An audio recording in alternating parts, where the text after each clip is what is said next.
बिहारी लाल की जय हो। श्री राधा रानी सरकार की जय हो। ओम स्वस्ति श्री गणेशाय नमः। ओम स्वस्ति श्री महासरस्वत्यै नमः। ओम स्वस्ति श्री गुरुचरण कमलेभ्यो नमः। ओम स्वस्ति श्री मातापितृचरण कमलेभ्यो नमः।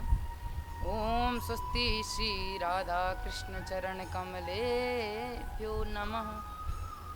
लंबोदरं परमसुन्दरमेकदन्तं रक्तांबरं त्रिनयनं परमं पवित्रं उद्यद्दिवाकरकरोज्ज्वलकायकान्तं विघ्नेश्वरं सकलविघ्नहरं नमामि। बुद्धिहीन तनु जानिके सुमिरो पवन कुमार बल बुद्ध विद्या देहु मोहे हरहु कलेश विकार। परम परात्पर अखिलेश्वर अकारण करुणा वरुणालय भक्ति वांछा कल्पतरु पीताम्बरधारी श्री मोर मुकुटधारी के चरणों में इस दास का कोटि कोटि प्रणाम।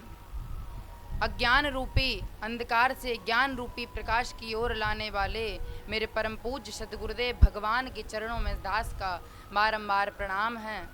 इस आज भक्तों कथा में प्रवेश करते हैं। आज महाराज सुखदेव जी महाराज ने राजा परीक्षित को बड़ा ही सुंदर अजामिल उपाख्यान सुनाया है। कान्य कुब्जे द्वजा कश्चित दासी पति रजा मिला नामना नष्ट सदाचारो दास्या संसर्ग दूषिता।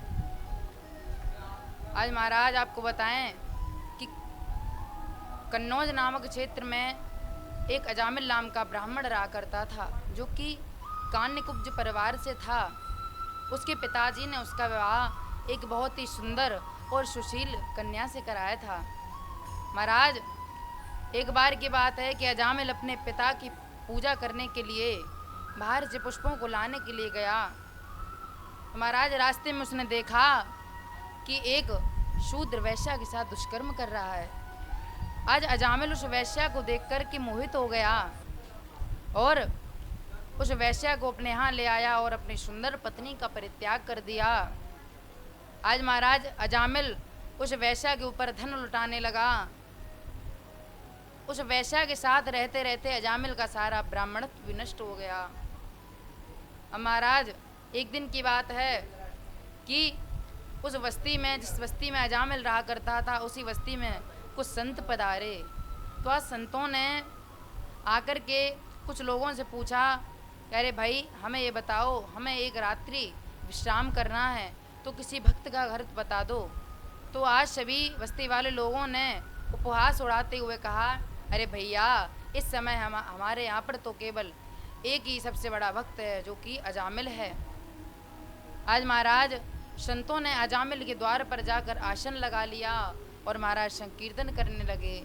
कैसे कि जब संत मिलन हो जाए वाणिये हरि गुण गाए, तब इतना समझ लेना अब हरि से मिलन होगा, अब हरि से मिलन होगा।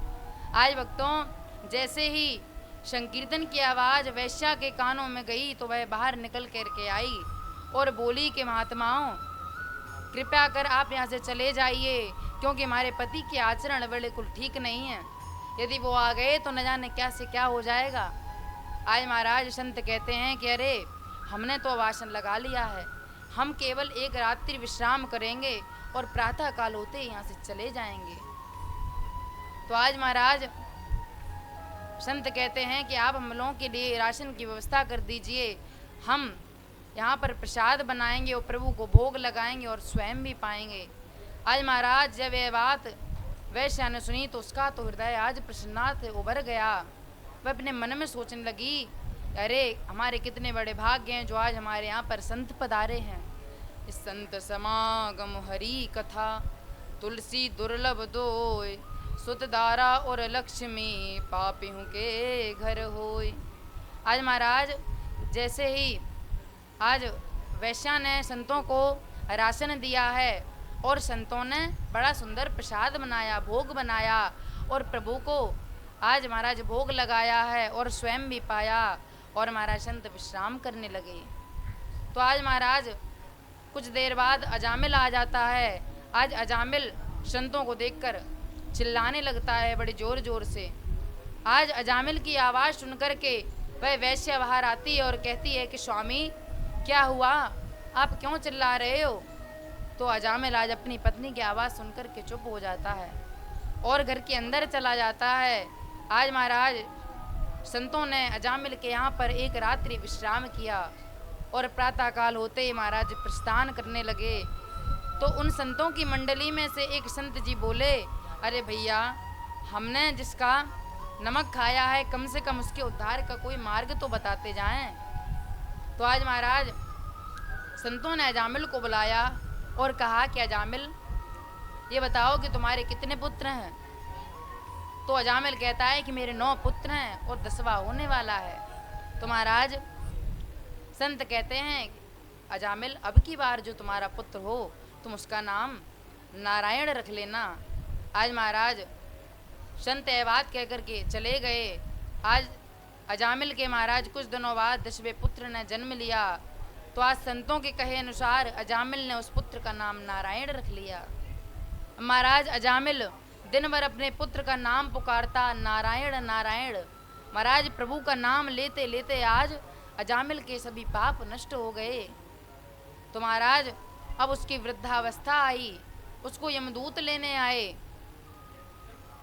तो आज महाराज जैसे ही अजामिल ने यमदूतों को देखा तो वह डर गया और अपने पुत्र को अंतिम क्षण में देखने के लिए वह बड़े जोर जोर से चिल्लाने लगा कि पुत्र नारायण नारायण। इस प्रकार जब उसने पुकार लगाई तो आज महाराज तुरंत वैकुंठ धाम से प्रभु के पार्षद अजामिल को लेने के लिए आ गए और उसका हाथ पकड़ लिया। आज महाराज जब यम के दूतों ने खींचा तो महाराज प्रभु के पार्षदों ने भी खींचा। अब यम के दूत कहते हैं कि अरे आप लोग इसे लेने क्यों आए हो, इसने तो जीवन भर पाप ही किया है और जो पाप करता है वह नरक में जाता है।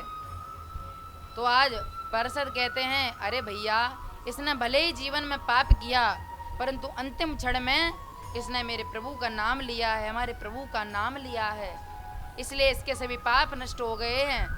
तो महाराज आज सभी यमदूत कहते हैं कि अरे इसने प्रभु का नाम नहीं लिया, इसने तो अपने पुत्र नारायण का नाम लिया है। तो भक्तों भगवान के पार्षद कहते हैं, अरे नहीं, ये बताइए, हम आपसे एक प्रश्न करते हैं कि पहले इसका पुत्र आया या हमारे प्रभु आए। आज ये बात सुनकर के पार्षद, आज ये बात सुनकर के यम के दूत कहते हैं कि पहले तो प्रभु ही आए हैं। तो भक्तों आज अजामिल ने अपने पुत्र का नाम भगवान के नाम पर रखा तो महाराज उसका उद्धार हो गया। इसलिए भक्तों हमें भी प्रभु के नामों से अपने नामों को रखना चाहिए।